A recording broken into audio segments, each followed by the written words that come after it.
Bonjour à tous, je suis ravi de vous retrouver pour ce nouvel épisode du Garage que je vais avoir l'honneur et l'avantage de présenter avec Monsieur Driss Abdi. Salut Driss. Moi, bonjour Alexandre. Comment vas-tu? Ça va très bien, on a un invité de marque aujourd'hui. Oui, doublé. Alors, voilà, je vous présente... oui, je suis obligé de donner son nom, il s'appelle Coco Wico. C'est un petit soutien à l'équipe de France qui joue en Coupe du Monde au rugby, France-Roumanie ce soir et d'autres matchs à venir. Voilà, c'est une race française, Faverolles, je crois. Il va nous accompagner pendant une petite partie de l'émission. Il sent un petit peu, hein, pour être honnête. Sans blague. Voilà. Alors, n'oubliez pas que vous pouvez retrouver le Coq et tous les épisodes de la saison du Garage, de toutes les saisons même, sur le site watch.tv et vous abonner au podcast sur iTunes. Alors, comme on n'a pas le droit de regarder la télé en voiture, on vous a même fait maintenant des podcasts audio, figurez-vous. Vous les mettez sur votre iPod et vous les écoutez en allant au boulot, en vacances, etc. Je vous rappelle également que le Garage est en ligne sur la page auto de notre partenaire Yahoo France. Alors, au programme cette semaine, difficile de faire l'impasse dessus, évidemment, le scandale Volkswagen. On va essayer de comprendre pourquoi et comment il y a eu triche et nous verrons ensemble ce que ça implique pour l'avenir au-delà du groupe Volkswagen. Et puis restera en Allemagne où se déroule actuellement l'IAA, le salon automobile de Francfort, ça tombe bien, sur lequel nous reviendrons également. Après l'essai de la semaine, ce sera le Hyundai Tucson. Et si on a le temps, on parlera également de design automobile, mais l'émission va être assez chargée, donc on va espérer. Hein. Alors, pour parler de tout ça, au-delà du Coq, j'ai le plaisir de recevoir en plateau un autre Coq, le flamboyant Michel Holtz du Huffington Post et de Caradisiac. Salut Michel. Salut. Alors, c'est mon anniversaire aujourd'hui, donc non. Pas de questions méchantes et vous avez intérêt à être d'accord avec moi tout le temps. Joyeux anniversaire. Et en ligne depuis la Normandie, je ne le présente plus, mais il commençait sérieusement à nous manquer. Vincent Beaucousin Jamelin Yahoo Auto. Salut Vincent. Salut à tous et bonjour le Coq. Ah voilà, les présentations sont faites, on se retrouve dans une poignée de secondes avec le premier sujet, à tout de suite.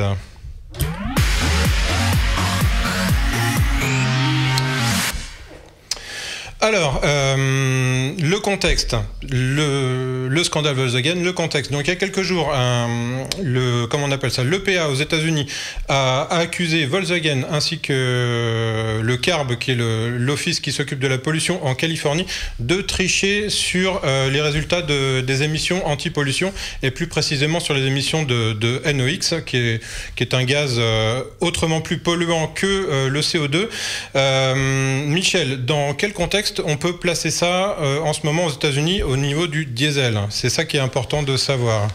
Déjà, tu le soulignais hors antenne, le diesel représente pratiquement rien aux États-Unis, c'est 0,56% du marché automobile. Et sauf que Volkswagen en a quand même 56% rien que pour lui. De ces 0,58, ce qui représente un sacré paquet de voitures sur la durée. Et comme d'habitude, on peut toujours se dire, évidemment, qu'il y a un peu de protectionnisme américain là-dedans, que contre les affaires précédentes qui ont touché Toyota, je crois Hyundai aussi, ont toujours touché des constructeurs étrangers, très étonnamment. Mais le fait est là, Volkswagen s'est fait piquer la main dans le pot de confiture. 11 millions de voitures concernées, pas seulement aux États-Unis d'ailleurs, globalement des TDI qui n'ont pas le système d'additifs AdBlue, etc. Et donc un logiciel qui se met en place, très très malin d'ailleurs, le logiciel se déclenche automatiquement dès qu'il détecte le test d'homologation, ce qui est quand même très très futé. Alors on va parler justement de ce test d'homologation parce que c'est un petit peu la clé du problème. Tu as parlé de 11 millions de voitures, alors aux États-Unis il y en a un peu moins de 500 000, il y a 11 millions de voitures sur lesquelles ce logiciel est installé. On peut imaginer que Volkswagen a construit 11 millions de voitures sans se soucier de savoir où elles partaient, et celles qui aux États-Unis, évidemment, embarqué ce logiciel qui était spécifiquement conçu. Il faut quand même remarquer qu'11 millions de voitures, ça représente plusieurs années de TDI donc en production. On remonte à 2009, c'est pas uniquement pour l'année. Donc de 2009 à 2014-2015, il y a donc des modèles aussi banaux que la Golf, la Coccinelle, la Jetta, la Passat qui sont concernés, l'Audi A3 également, qui sont équipés de ce 2 litres TDI qui est un moteur on ne peut plus populaire dans la gamme et qui donc sont concernés par ce problème de triche. Donc, y compris dans les marques Seat et Skoda, qui l'utilisent beaucoup aussi. Mais qui ne sont pas commercialisés aux États-Unis, absolument. Est-ce qu'ils vont faire l'objet d'un rappel? Pour l'instant, on n'en sait rien. Alors voilà, ce qu'il faut essayer de comprendre, c'est que donc, pour l'instant, on accuse Volkswagen de triche uniquement aux États-Unis, de triche sur le cycle de mesure américain. Volkswagen aujourd'hui dit qu'ils sont conformes au cycle Euro 6, qui est également sur la sellette, au cycle de mesure Euro 6, mais pour l'instant, ils ne sont pas accusés de tricher sur ce cycle-là. Vincent ? Il y a le coq qui a un avis. Le coq a un avis. C'est moi le coq, Michel? Non, pour l'instant, oui, dans le bénéfice du doute, on va dire que les véhicules commercialisés en Europe semblaient être, en tout cas, bien construits et pas tricheurs. Maintenant, on a vu qu'à peu près tous les pays, y compris l'Allemagne, déclenchaient pas mal d'enquêtes. Donc le résultat de ces enquêtes sera très intéressant de savoir si ce fameux logiciel a aussi aidé, par exemple, à passer certaines normes européennes ou pas. À passer les tests européens. Alors, ce test européen, le cycle de mesure européen est sur la sellette depuis quelques temps parce que il est et nous on l'a déjà dit effectivement dans le garage, il est absolument pas réaliste dans la manière dont il est fait par rapport. Excuse-moi, tu dis qu'il n'est pas réaliste, c'est vrai, mais il est beaucoup plus facile sur les NOx que le cycle américain. Et donc, pour compléter ce que disait Vincent, c'est finalement, Renault et PSA qui dit « nous, on n'est pas concernés », c'est bien possible parce qu'ils ne sont pas aux États-Unis, ils ne vendent aucune voiture aux États-Unis. En Europe, on peut passer les normes sans tricher, peut-être, et c'est bien un des problèmes aujourd'hui aussi. Voilà. Donc, alors, Driss, tu voulais réagir ? Non, juste dire que les NOx étaient les oxydes d'azote. Absolument. Ceux qui ne connaissent pas tu as raison de leur cours de chimie. Tu as raison de le préciser. Et qui sont très très très très nombreux dans le diesel et assez peu nombreux dans l'essence. Voilà. Alors il y a actuellement donc depuis pas mal de temps un grand débat en Europe avec les constructeurs. Eux sont d'ailleurs plutôt contre, ils freinent un petit peu des cas de fer pour créer un cycle de mesure qui soit réaliste. Donc le cycle actuel s'appelle NEDC et le prochain devrait s'appeler WLTC. Je vous passe la signification des acronymes, mais en gros, voilà, on passerait d'un ancien cycle à un nouveau cycle qui permettrait de prendre mieux en compte les différents types d'émissions. Faut savoir qu'aux États-Unis, il y a 4 cycles différents qui servent à l'homologation des voitures.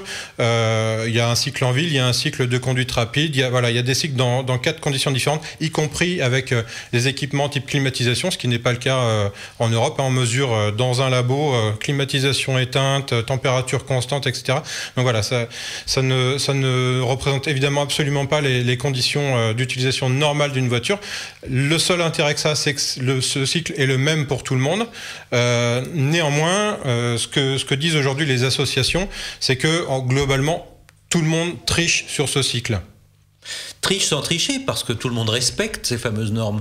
Mais il faut savoir que quand on homologue une voiture au Luxembourg, où c'est le plus cool, c'est pour ça que tout le monde va au Luxembourg homologuer sa voiture, on peut carrément boucher les aérations de la voiture pour favoriser l'aérodynamisme. On accélère... on accélère de 20 km/h pour arriver à 32 km/h. Enfin, c'est totalement irréaliste. C'est pour ça que, quand vous prenez la fiche technique de n'importe quelle voiture, entre ce qui est annoncé comme consommation de cycle mixte, par exemple, on arrive facilement entre 25 et 50% en deçà de la réalité. Donc on sait que c'est n'importe quoi. Ça nous sert simplement d'indice pour comparer d'une voiture à l'autre, mais on sait que c'est totalement faux. Donc les nouveaux cycles vont peut-être essayer de se rapprocher de la réalité, même si on se doute bien qu'on ne sera jamais dans une circulation de pluie au mois de novembre avec du vent et des bouchons. Donc, oui, voilà, Michel a raison, faut pas jeter non plus, je pense, le doute sur tout le monde. Bon là, il y a un cas particulier, on va pas dire un petit cas particulier, puisque le nombre de véhicules concernés peut être potentiellement énorme. Mais quand on dit que tous les constructeurs trichent, dans notre langage, on sous-entend qu'aujourd'hui, les moteurs et les boîtes de vitesse sont d'abord calibrés et réglés en termes de combustion moteur pour le fameux test. Ce qui fait qu'on ne retrouve forcément pas les consommations dans la vie de tous les jours quand on accélère au feu rouge et qu'on fait ça pendant 10 fois pour se rendre au travail, etc. Car en fait, ces moteurs sont réglés pour le test. Donc du coup, on a un décalage. Donc on va dire c'est une tricherie sans en être une. Moi, je dirais c'est plutôt les conséquences et l'application d'un test complètement farfelu. Et quelque part, la législation a aussi sa part de responsabilité dans ça. Si le règlement est bête, eh ben, on s'y adapte de la manière qu'on peut. Alors, il y a des gens qui le font d'un point de vue mécanique et d'autres avec un logiciel, visiblement. Mais il y a aussi ce que tu relevais, Alexandre, je pense, il faut revenir à un cycle intelligent et où les constructeurs devront vraiment s'appliquer par rapport à la conduite qu'on a tous les jours. Ce qu'explique une association de protection de l'environnement qui s'appelle, je crois, Transport et Environnement, justement, et qui a conduit, elle, des tests depuis pas mal de mois déjà. Hein. On peut d'ailleurs, on reparlera un peu du calendrier de cette affaire un peu plus tard, mais en gros, eux, ce qu'ils concluent, c'est qu'après une batterie de plusieurs dizaines de tests, les véhicules, toutes marques confondues, en gros, polluent entre 10 et 40 fois plus en usage réel que ce qu'imposent les normes aujourd'hui. Alors, il y a peut-être pas triche, mais il y a quand même effectivement un vrai problème de normes ou d'application de la norme. Oui, sauf que il est très très rare, c'est même impossible aujourd'hui de revenir en arrière côté législation, ce n'est jamais arrivé. Donc ça va se traduire par autre chose, cette affaire Volkswagen, qui va avoir des conséquences sur les homologations européennes. Ça va se traduire par la mort du diesel à très courte échéance, je pense. Alors, tu parles de la mort du diesel. Il y a effectivement le diesel en Europe qui représente une très grosse partie encore des ventes aujourd'hui, même s'il est sur un léger déclin chez nous et un peu ailleurs. Mais paradoxalement, il y avait en ce moment et depuis quelques années, mais à nouveau depuis quelques mois, une grosse campagne pro-diesel aux États-Unis, menée par différents constructeurs, menée par un équipementier également qui s'appelle Bosch. On peut voir quelques images qui proviennent du site internet de Fiat Chrysler qui concernent justement cette promotion du diesel avec des gros 4x4 où là on nous explique que c'est formidable, que ça pollue beaucoup moins, qu'il y a beaucoup d'agréments, etc. Voilà. Donc cette campagne-là, elle tombe au mauvais moment. Elle a quelques mois, à peine quelques semaines. Hein. Elle tombe au mauvais moment, y compris pour les constructeurs américains qui commencent à développer du gros diesel, bien sûr. Mais fondamentalement, ça pose quand même le problème de choix. On va développer de l'essence et arrêter le diesel, pourquoi pas. Donc on va quand même, sur les gros moteurs, rejeter du CO2, au lieu de rejeter du NOx avec le diesel. Donc ça veut dire que soit on appuie sur le réchauffement climatique d'un côté, soit on pourrit les poumons des gens. Donc on a le choix entre on sauvegarde des poumons ou on sauvegarde la planète. C'est une espèce de choix quand même très très curieux. Le calendrier maintenant, parce que alors évidemment on peut pas ne pas avoir remarqué que cette affaire intervient en plein salon de Francfort. On l'a dit, les premiers résultats de ces études, alors qui à l'époque n'émanaient pas des instances publiques américaines, mais d'associations indépendantes, remontent à plusieurs mois en arrière. C'est une organisation non gouvernementale qui s'appelle l'ICTT qui a alerté les instances américaines après avoir procédé à leur propre test de quelques irrégularités.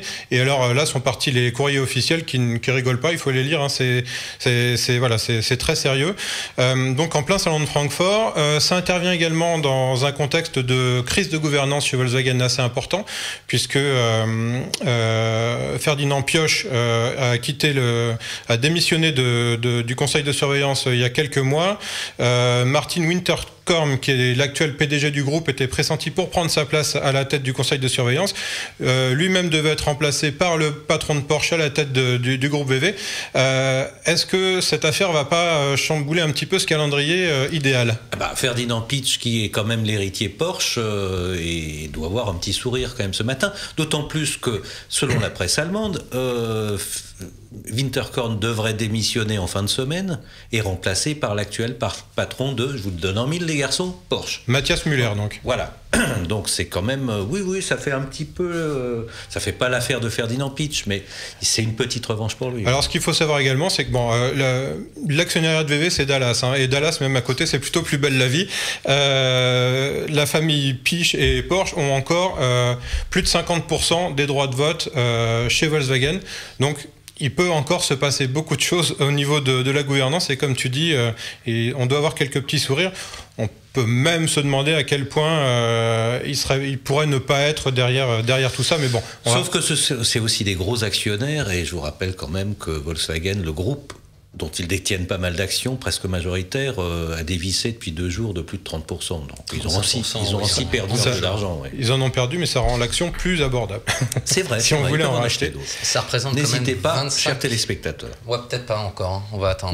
Que ça dégringole encore un peu plus. Ouais, parce que là, tu vois, en 2 jours, ça représente quand même 25 milliards d'euros de capitalisation et ça peut encore baisser. C'est vrai.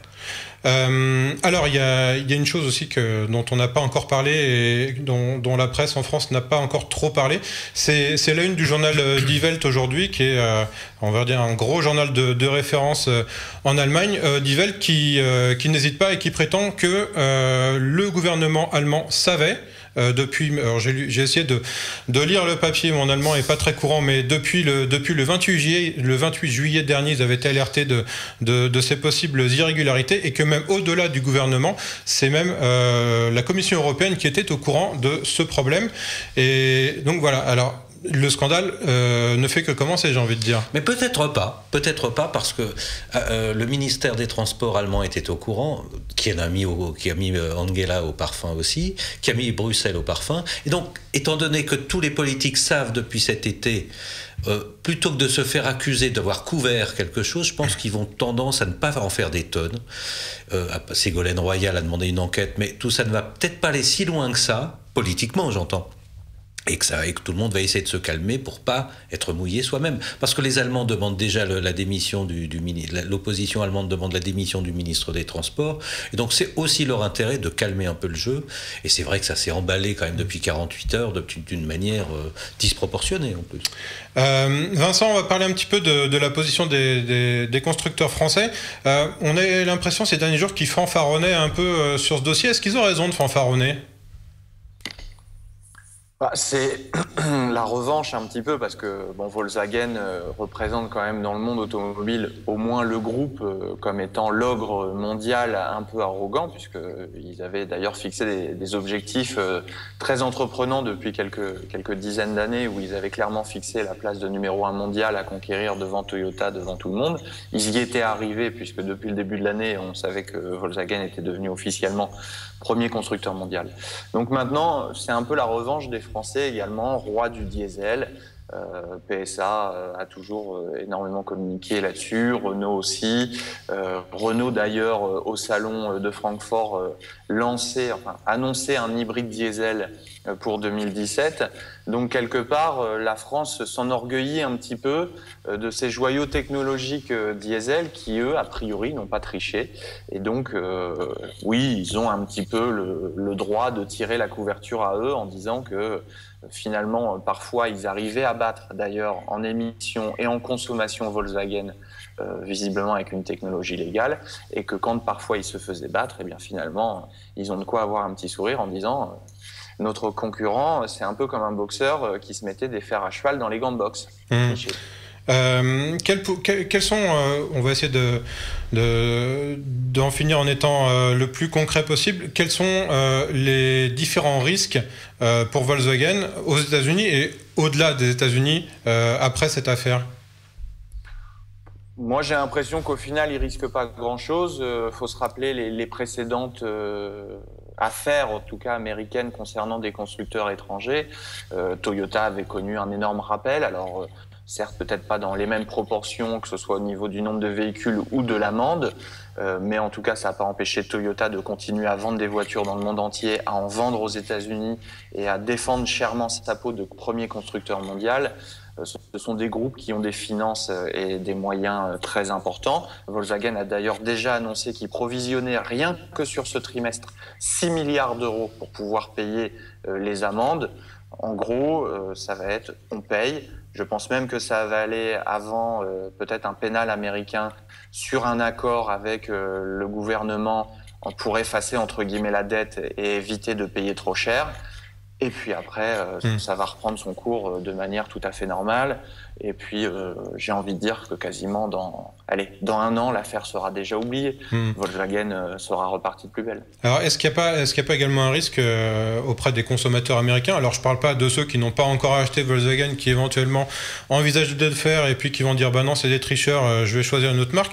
Mais ceux qui ont déjà acheté ces voitures qui ont donc un faux certificat de conformité, un vrai faux certificat de conformité, puisque la voiture n'est de fait pas conforme à la législation. Est-ce qu'eux vont pouvoir éventuellement se retourner contre le constructeur, demander le remboursement de leur voiture même? Michel, tu as une idée là-dessus? Ce que disent pas mal d'ingénieurs, ce que j'écrivais hier, c'est que on ne sait pas faire. Les machines anti-NOx qu'ont toutes nos voitures, les vannes EGR, les réserves... Il y a différents types de pollution possibles, etc. Ouais. On ne sait pas faire dans le temps, c'est pas solide. Et il y a un problème de fiabilité qui se pose, et on le sait tous, on a tous changé des vannes EGR sur nos voitures si on a des diesels. Et donc ça voudrait dire que s'il y a un rappel de ces voitures-là et que les systèmes anti-pollution fonctionnent à plein tout le temps, les voitures seront moins fiables. Et peut-être vont baisser de puissance aussi. Ça, c'est... j'ai pas les... Mais on peut imaginer ça. Donc un conseil, si vous avez des TDI 150 comme moi, s'il y a un rappel chez Volkswagen, vous faites le mort. Voilà, Vincent, tu penses la même chose? Vaut mieux garder sa voiture en l'état et puis tant qu'elle roule... Mais c'est pas très civique de dire ça. Moi, je peux comprendre que le consommateur se sente floué quelque part aux États-Unis. Et il y a d'ailleurs déjà, on l'a vu sur certains médias américains, des clients qui veulent reporter leur voiture chez le concessionnaire. Ces gens-là, Volkswagen va bien entendu leur proposer une indemnisation, voire même le remboursement intégral du véhicule. Et ça fait partie également déjà des provisions que le groupe a fait. Maintenant, est-ce qu'il faut se précipiter pour rendre sa voiture? Moi, j'ai envie de dire pas forcément, parce que on le voit, on fait quand même des tests toutes les semaines de voitures. Nous, les voitures qu'on conduisait en cycle normal de chez Volkswagen, faut voir quand même que c'est des voitures qui étaient relativement économes, puisque si on ne retrouvait pas les consommations annoncées, on était quand même toujours parmi les plus faibles du marché. Donc en gros, si vous êtes content de votre voiture, j'ai envie de dire comme Michel, pourquoi forcément vouloir s'en séparer? Et de là, il faut voir également sur quelle proportion on joue. Est-ce qu'on est sur 1, 2, 3, 4% de NOx économisés grâce à ce logiciel, ou est-ce qu'on est sur une tricherie de 50%? Ce qui là serait plus grave. Attendons quand même d'avoir également les résultats de l'enquête ferme et définitive qui va nous apporter très clairement ce que faisait économiser ce fameux logiciel. Voilà, écoutez, on va effectivement en rester là pour cette semaine, en tout cas sur ce dossier. Je pense qu'il y aura de nombreux développements et rebondissements dans les jours, les semaines et les mois à venir. Ce que je vous propose, c'est qu'on va passer à l'essai de la semaine avant d'attaquer le salon de Francfort. L'essai de la semaine, Vincent, je te laisse nous le présenter, c'était le Hyundai Tucson. Et oui, Hyundai Tucson qui nous revient, puisque après une petite intermède avec le iX35, Hyundai a décidé de ressortir le Tucson, qui est un véhicule important pour eux, puisque c'était un des premiers SUV du marché, un des plus vendus. Et pour Hyundai, aujourd'hui, il s'agit de rattraper la concurrence. On regarde ça tout de suite.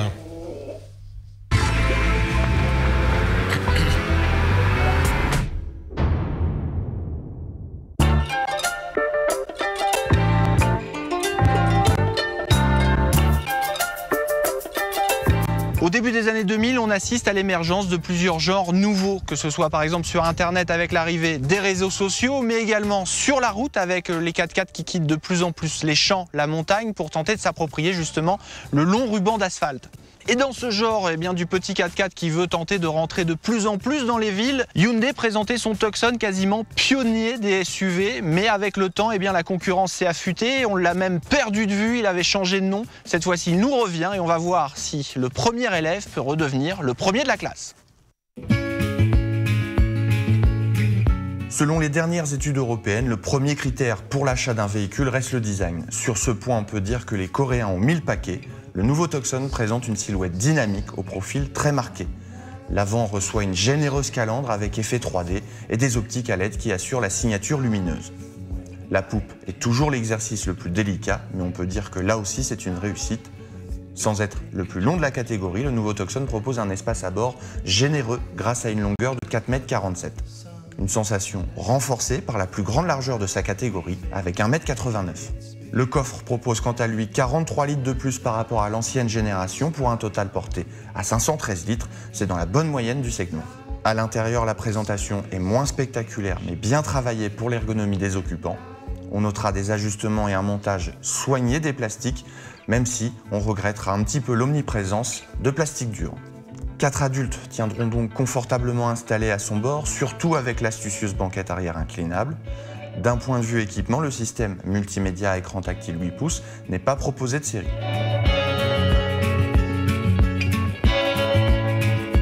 Pour cette nouvelle édition, le Tucson bénéficie d'un inédit châssis. Celui-ci se voit composé d'un plus grand pourcentage d'acier haute résistance, améliorant ainsi naturellement la rigidité du châssis de 31%. Le poids est également en légère baisse de 12 kg, toujours bon pour les émissions de CO2. Pour sa sortie, le Tucson accueillera 5 moteurs, 2 essences de 132 et 177 chevaux, ainsi qu'une panoplie de diesel allant de 115 à 185 chevaux. Il est également proposé avec une boîte de vitesse à double embrayage 7 rapports, ainsi qu'une transmission 4x4 en option.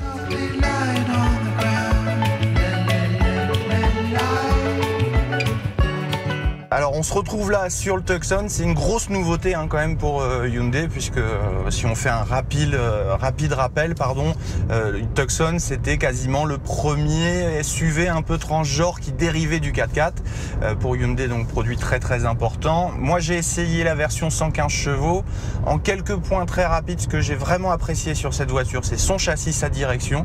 Le châssis a été amélioré et ça se sent, il est quasiment directement la nouvelle référence du segment. Je trouve, avec le Qashqai, on prend beaucoup de plaisir à son volant, même avec un petit moteur, puisque moi j'avais le 1,6 litre CRDI 115 chevaux, alors qui n'est pas un foudre de guerre. On a beaucoup de couples disponibles à bas régime, par contre le moteur va un petit peu s'étouffer dans les tours, mais ça c'est normal.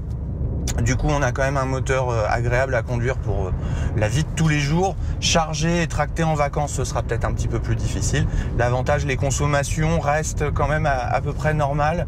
On était sur du 7,5 litres. Il faut préciser que le parcours nous a emmené autour du Pays Basque dans la montagne. Donc voilà, sur le plat, on peut penser qu'on arrivera encore à gratter un petit peu.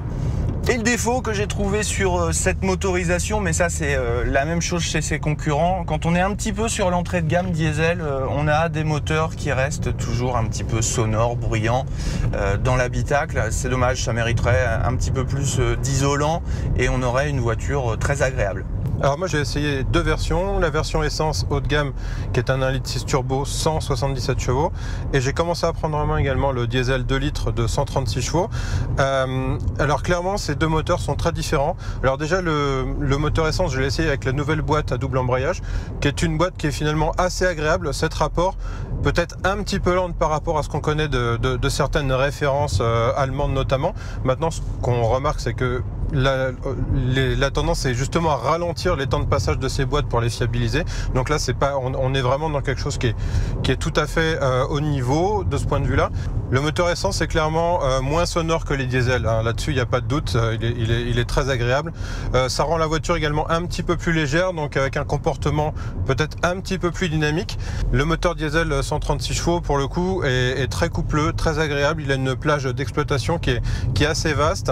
On peut rester en montagne, en 3e, 4e assez facilement et repartir sans jouer du levier de vitesse, donc c'est plutôt pas mal. Le Tucson, il faut le savoir aussi, est disponible en 2 types de transmission, 2 roues motrices, 4 roues motrices. Et c'est vrai que le 4 roues motrices donne une tenue de route vraiment très saine, il n'y a pas de souci là-dessus. On n'a pas fait de tout terrain avec, donc je ne peux pas me prononcer là-dessus. Mais sur la route, en montagne, dans les virages, on a vraiment la sensation d'être en sécurité. La la voiture, le train avant et le train arrière suivent vraiment bien, bien que la suspension soit relativement souple par rapport à certains autres types de véhicules de cette catégorie. Le châssis est vraiment très agréable et très précis, il n'y a pas de problème de ce point de vue-là. C'est la fin de l'essai de ce Hyundai Tucson et c'est traditionnellement l'heure de faire le bilan. Ce qu'on peut dire, c'est que le Tucson possède très certainement un physique aguicheur, également une habitabilité très agréable pour les familles. On regrette certains petits détails de finition à l'intérieur, mais le tableau présente vraiment très bien. Mais si on dit il n'est jamais trop tard pour bien faire, là on a un petit peu plutôt envie de dire est-ce que ce n'est pas trop tard justement pour avoir bien fait chez Hyundai. Le premier Tucson était une référence de sa catégorie. Hyundai a ensuite abandonné un petit peu le leadership, soit à des confrères asiatiques ou européens. On sait qu'aujourd'hui, il y a le Renault Kadjar qui est très fort sur le marché. Le nouveau Peugeot 3008 arrive. Alors, est-ce qu'ils laisseront de la place à ce Tucson qui se propose à partir de 22-23 000, mais comptez plutôt sur 30-32 000 pour un cœur de gamme CRDI 136 chevaux. L'avenir le dira. En tout cas, il a les qualités pour faire sa carrière, pour devenir un best-seller. Ce sera peut-être un petit peu plus difficile vu la concurrence aujourd'hui sur le marché. Michel Driss, on a tous essayé ce Tucson. Est-ce que, comme le conclut Vincent, il n'arrive pas trop tard?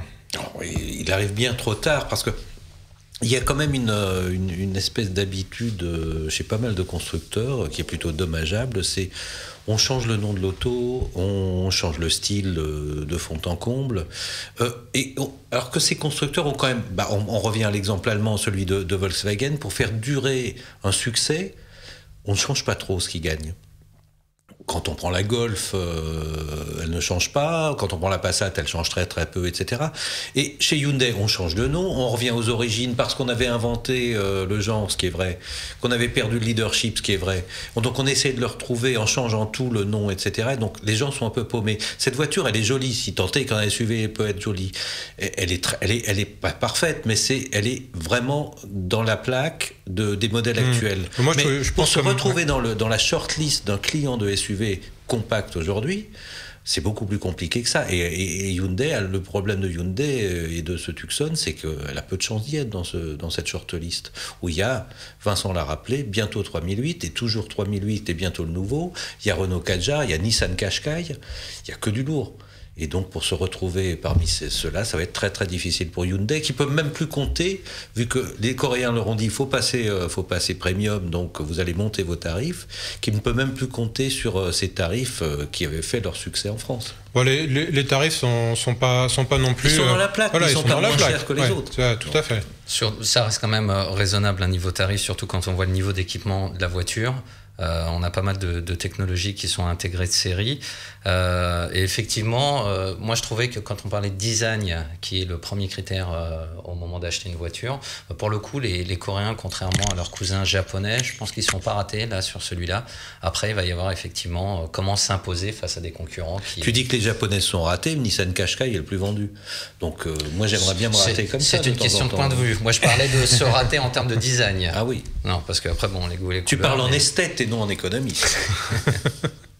Vincent, tu veux rajouter un petit mot sur le Tucson ?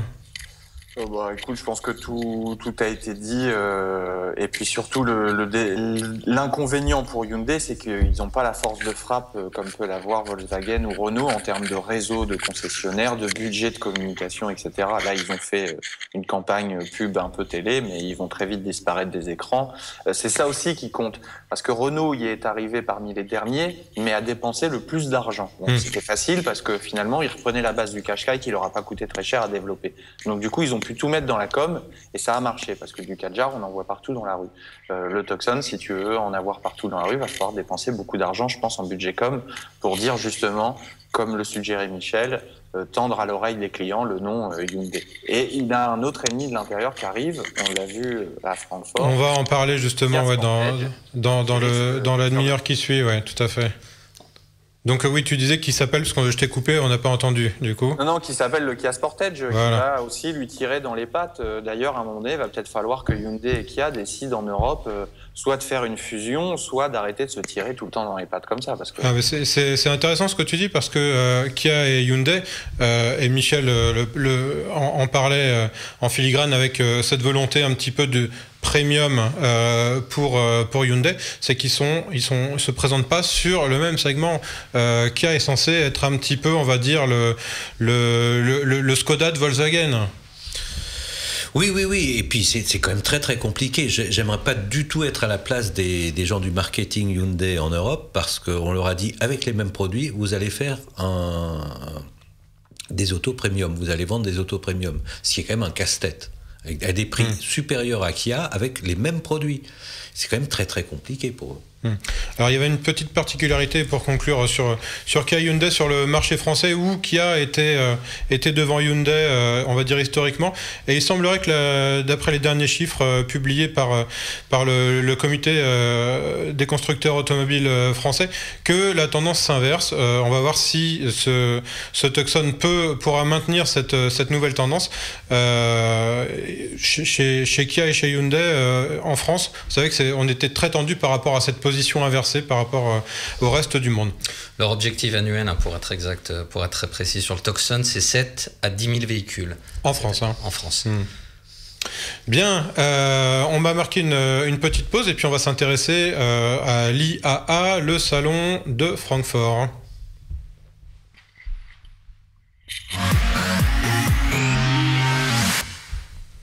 Voilà, le salon automobile de Francfort qui se tient donc en alternance tous les 2 ans avec celui de Paris. Alors évidemment, en 20-25 minutes, ça va être difficile de refaire tout le salon. Simplement, ce qu'on va faire, comme on fait en général dans ces cas-là, c'est qu'on va parler un petit peu des tops et des flops, en tout cas de vos coups de cœur et de vos coups de gueule, Vincent et Michel. On va commencer par les tops, et puis on va commencer justement avec le nouveau Kia Sportage dont tu parlais, Vincent. On le voit à l'image. Alors Vincent, explique-nous pourquoi pour toi c'est un top. D'abord, on a un design qui est très très fort.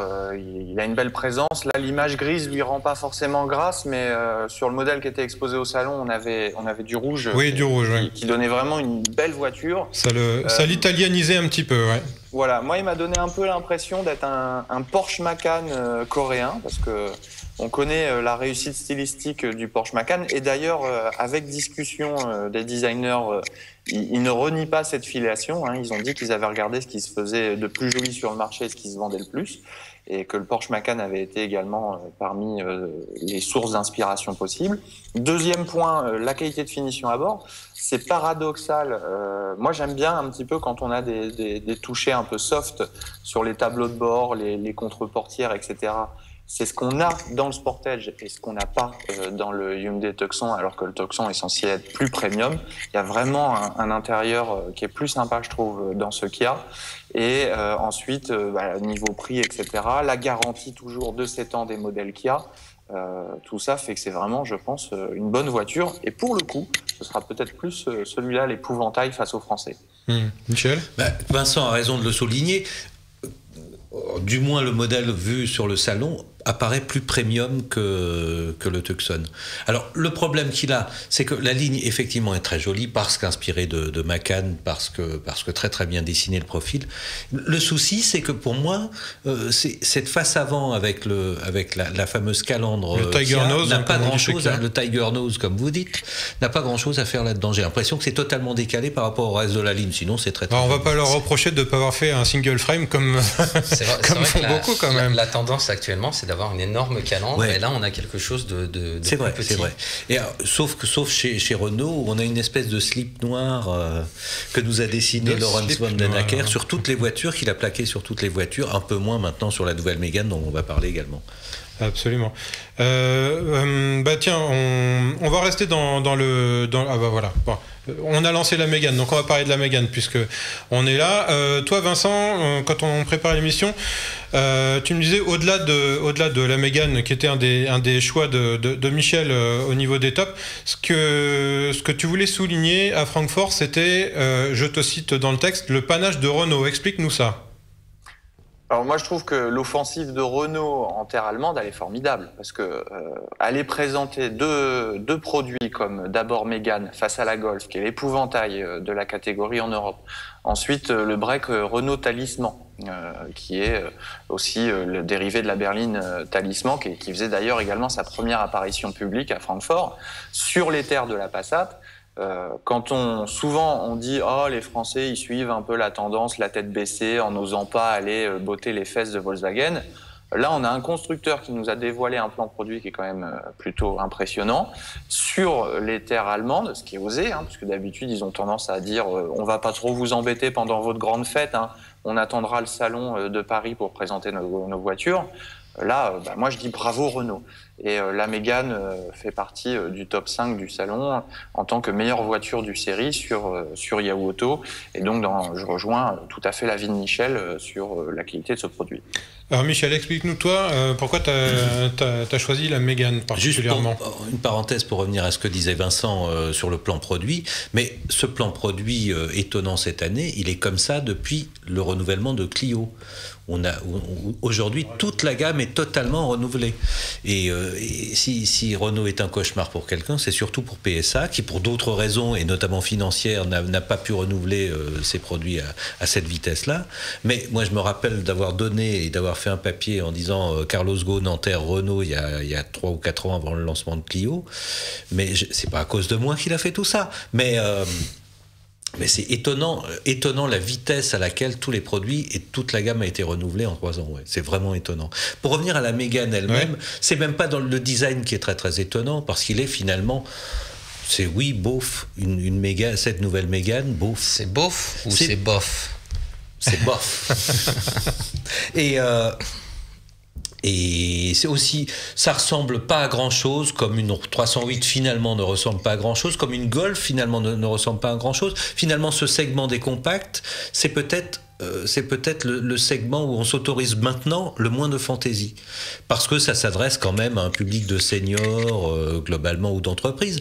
Les gens qui veulent de la fantaisie sur ce segment-là vont sur le SUV. Donc Renault a eu raison de faire une voiture plutôt sage, comme Peugeot a eu raison, quoique Peugeot fait toujours des voitures très sages, c'est différent. Mais Renault là a fait le bon choix, et en plus, pour taper un peu plus fort sur 308, ils nous mettent une Mégane limite premium dans les assemblages, limite premium aussi dans ses équipements, dans ses motorisations. Il y a un hybride qui déboule dans 2 ans, Vincent le remarquait tout à l'heure, il y a 4 roues directrices, il y a de l'affichage tête haute, il y a absolument tout ce qu'il y a sur les segments supérieurs. Donc Renault veut taper très fort sur ce segment-là, ou ce qu'il en reste, on sait qu'il est en baisse ce segment-là à cause des SUV.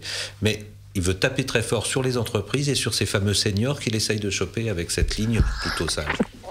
Alors, Michel, je te laisse la main, puisque parmi tes choix, il y avait également, on va revenir à Volkswagen, le Tiguan, qu'on va voir à l'image, le nouveau Tiguan, donc, qui revient de sa nouvelle génération. Explique-nous, puisque c'est un SUV, pourquoi tu as choisi ce produit ? On parlait du Tucson tout à l'heure, tous les 4, et on avait juste oublié Tiguan, qui est quand même un des représentants leaders de ce genre-là. Alors, il suffit de le regarder pour faire la démonstration de ce que Volkswagen réussit, c'est-à-dire on change rien ou pas grand-chose par rapport au précédent Tiguan. Et l'intérêt de ça, c'est aussi ce qu'on appelle techniquement la valeur résiduelle, c'est-à-dire que quelqu'un qui a un Tiguan de première génération, quand il va vouloir le revendre, il va pas dénoter dans le paysage. Les gens vont se dire, bah oui, c'est un Tiguan, j'achète pas un Tiguan 1 ou 2, j'achète un Tiguan. Et c'est ce qui fait la force et la cote de ces voitures-là. Et en plus, ce deuxième Tiguan, il a quelque chose de particulier, c'est sa calandre, qu'on avait déjà vu sur Passat, au lancement de la Passat, où je trouvais que ça lui allait quand même pas très très bien, mais là parce que toutes les lignes sont tendues à partir de cette calandre, et ça lui va particulièrement bien. Et finalement, Volkswagen arrive à faire ce que Q7 peut-être n'est pas arrivé à faire, c'est-à-dire à faire une camionnette harmonieuse, qui fasse moins camionnette qu'un Q7, cette énorme chose, reste quand même très très très très basique, avec des dessins très très simples, alors que Tiguan est un peu plus complexe, pas trop, mais juste ce qu'il faut. Ils ont tapé dans le mille. Ouais. Vincent, est-ce que tu rejoins Michel un petit peu sur son analyse, et puis sur le Tiguan en lui-même? Est-ce que tu le placerais dans les bonnes ou les bonnes surprises ou les réussites de ce salon? Réussite, bonne surprise, non, parce qu'il n'y a pas de surprise. On savait non, la bonne surprise, c'est qu'il n'y a pas de surprise, effectivement. Voilà, c'était un peu le sens de ma question. On savait que le visage de Passat arrivait, etc. Maintenant, ce qui m'impressionne le plus dans cette voiture, on a fait un duel forcément entre le nouveau Kadjar et le Tiguan, c'est comment Volkswagen parvient à conserver toujours son leadership en termes de finition intérieure. On va encore nous accuser de dire oui, mais vous parlez toujours que de ça. Mais j'invite les gens à monter dans ce Tiguan et à tout toucher, à regarder l'intégration de l'écran tactile, le volant, les matières, tout. C'est vraiment impressionnant. Et on se demande quasiment bientôt qu'est-ce qui va rester à Audi, tant le niveau de finition de ces Volkswagen est impressionnant, et en plus à un prix qui reste finalement assez accessible. Ouais. Si j'osais un mot, je dirais que sur la finition, il triche pas, c'est ça? Voilà, on peut dire ça. On continue dans les tops. Michel, tu voulais parler de la Porsche Mission E. Ah oui. Mission E. Ah oui, ça c'est juste fabuleux. Explique-moi. On est enthousiaste. Oui. Ah non, alors parlons déjà, voilà, c'est un concept. Qu'est-ce qu'il a de particulier ce concept au-delà de sa ligne qui est assez spectaculaire? On voit qu'il y a écrit Porsche dessus, c'est même pas la peine d'écrire Porsche dessus. C'est même pas la peine de mettre le blason en avant ou d'écrire Porsche sur l'arrière. On sait immédiatement que c'est une Porsche. Il y a toute l'histoire de Porsche dans cette voiture. On pense à la 959, on pense à la 911 évidemment, et elle a cet ADN-là, et en plus, elle a des côtés totalement modernes sur l'intégration des optiques à l'avant, on les voit là. Sur l'arrière, on remonte à un design un peu années 90 qui fait son retour chez les Japonais aussi. Enfin, les designers Porsche ont fait une synthèse de tout ça et c'est juste magnifique. En plus, c'est certainement... Bon, ouais, ils sont arrivés en disant on vient pour faire la nique à Tesla qui arrive aussi avec une voiture bientôt qui va renvoyer des chevaux comme c'est pas permis. Et donc on fait une voiture à 600 chevaux, totalement électrique, 500 km d'autonomie, etc. Bon, ça c'est un peu fictif, c'est un peu de la com, mais c'est certainement la base du dessin de la prochaine Panamera. Et je suis un des rares à trouver la Panamera jolie, je sais bien, mais elle sera encore plus jolie que la précédente, ça c'est clair. Vincent, tu veux réagir sur cette Porsche? Alors moi, j'émets des doutes sur ce que dit Michel. Je pense que la technologie... N'oublie pas que c'est mon anniversaire, Vincent, donc on ne peut pas émettre. Ça n'empêche pas. Moi, je pense bien au contraire que la technologie électrique qui est dans cette Porsche est quasi effective et fonctionnelle. Oui, mais il faudrait que Porsche mette des superchargeurs un peu partout en Europe. À côté de ce Tesla, il va y avoir de l'encombrement. Porsche pourrait très bien commercialiser cette voiture avec cette technologie. Ils sont ils ont une technologie qui fonctionne extrêmement bien, rappelons-le, aux 24 heures du Mans, technologie hybride, avec un tout petit moteur V4. Et ça fait très longtemps qu'ils travaillent sur l'électrique. Moi, je pense que cette voiture, c'est la pierre et le début de l'édifice de la révolution culturelle de Porsche. Carrément. Et que voilà, c'est pour ancrer et habituer le client à ce que dans 20 ans, 30 ans, 40 ans, toutes les Porsche seront électrifiées, puisque avec les futures normes anti-pollution sévères, aujourd'hui, tous les constructeurs vont arriver à électrifier les véhicules. Donc voilà, ça c'est le début de la révolution culturelle chez Porsche. On en revient à ça parce que donc aux normes anti-pollution, pardon, parce qu'il faut quand même rappeler que Porsche vend aujourd'hui vend des diesels, ce qui surprend encore beaucoup de monde quand on leur dit ça. J'ai fait un petit test ces jours-ci. Je dis comment Porsche peut être touché par le scandale Volkswagen. Et ben si, Porsche effectivement commercialise des moteurs diesel. Alors pas sur la 911, ils ont quand même sauvé ça. Mais est-ce que l'hybridation effectivement ne va pas permettre à Porsche de s'affranchir du mazout? Ça va lui permettre non pas de s'affranchir du mazout, mais de s'affranchir des normes CO2 sur l'essence déjà. C'est que aujourd'hui, même Ferrari s'y met, on verra Bugatti s'y met aussi, tout le monde s'y met. Toutes les voitures de sport aujourd'hui, ou dans l'avenir, même la Ferrari et l'hybride aussi, vont fonctionner en essence et hybride.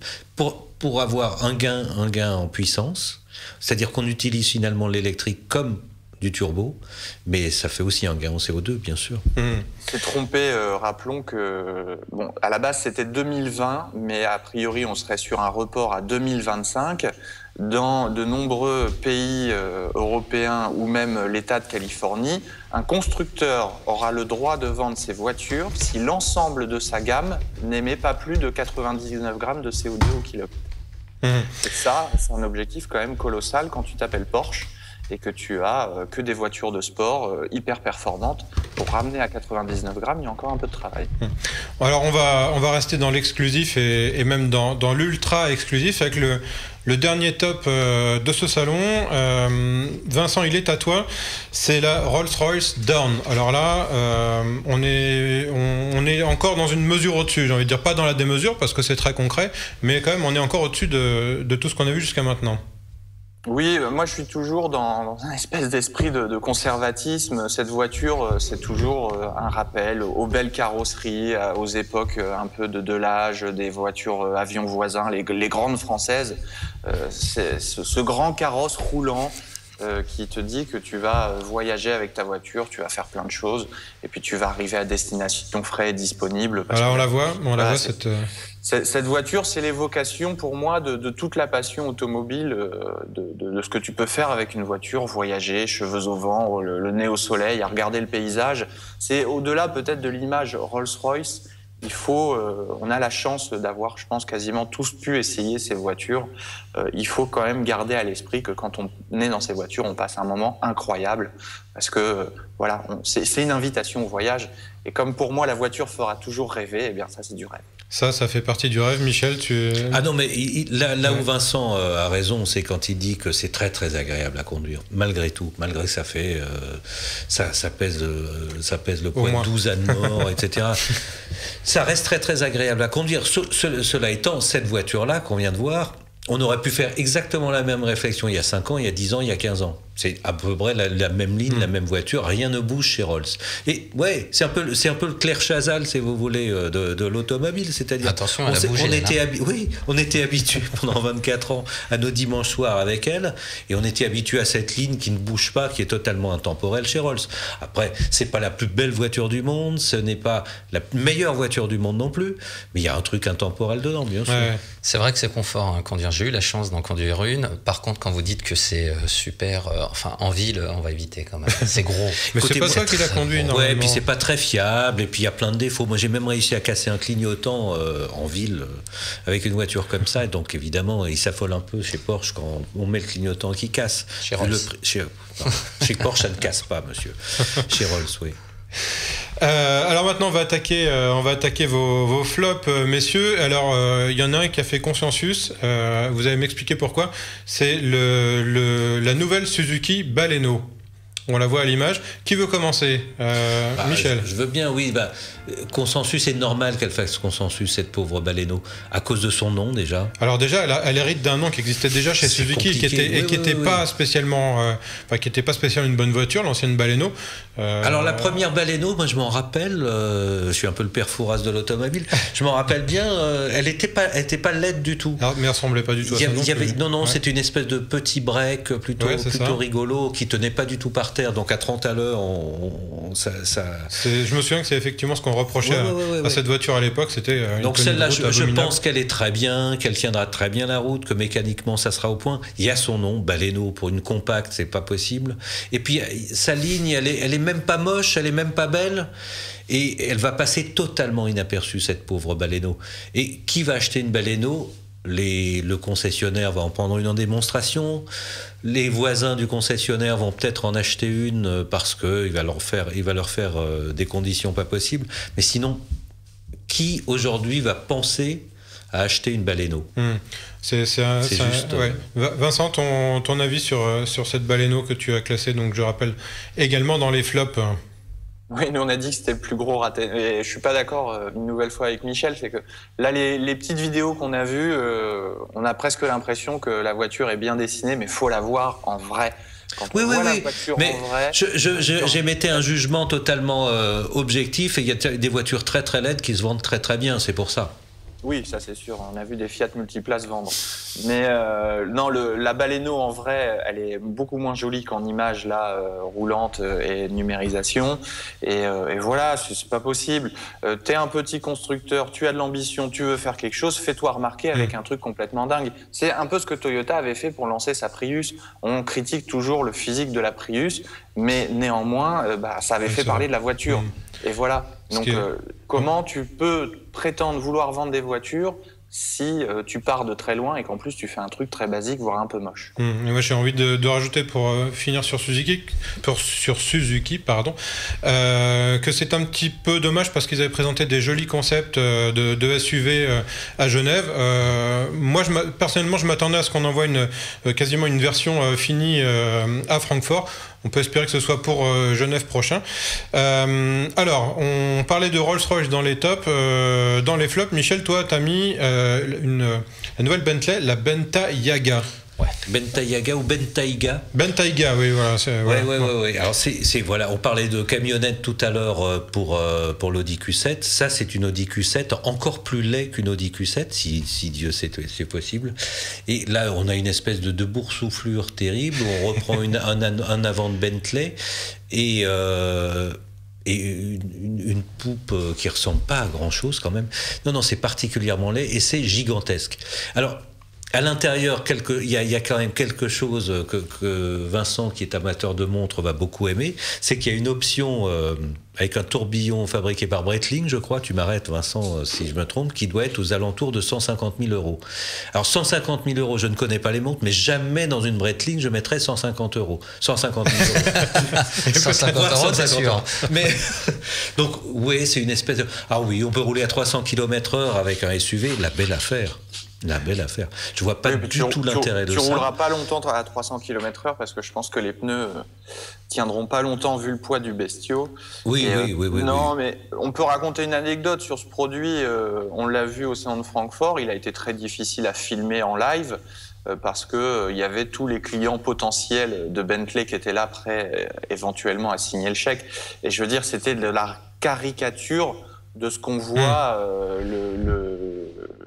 le millionnaire russe blindé qui va sur le stand Bentley acheter son 4x4 avec sa femme qui a 30 ans de moins que lui et puis les gamins tout habillés en marque. Il a des goûts discutables quand même. Mais voilà, c'est une voiture qui a été faite pour ces nouveaux millionnaires chinois et les Russes qui vont s'amuser à acheter ça et qui paraderont et s'afficheront dedans. C'est une voiture qui n'a aucun... Oui, et j'ai aucun doute sur le succès de cette auto. Voilà. Alors bon, je vais conclure sur cette voiture. Bon, il en reste une qu'on va pas avoir le temps de faire, mais juste pour dire que quand on regarde les petits films de promotion qu'ont fait et Bentley et Rolls-Royce, c'est exactement le même univers, c'est-à-dire le voyage où on retrouve sa famille, etc. Voilà, c'est assez amusant, hein, au-delà de tout ça. Voilà, dans les flops, il y avait donc cette Bugatti Vision GT qu'on va pas avoir le temps malheureusement de développer. Qui est tout aussi caricatural pour les mêmes clients russes, chinois et nos émirs qui vont bien sûr se jeter dessus. Donc voilà, écoutez, ce sera le mot de la fin, messieurs. Il me reste à vous remercier. Vincent, Michel, vous êtes ici chez vous, vous le savez. Merci aussi à Benjamin derrière les manettes. Merci à vous tous de nous avoir suivis. Je vous rappelle les podcasts et les nouveaux podcasts audio. Driss. Et ce soir, allez les Bleus. On se retrouve dans 15 jours. D'ici là, n'oubliez pas les rediffs et le replay. Les programmes continuent sur Watch. Salut à tous. T'as oublié un invité quand même.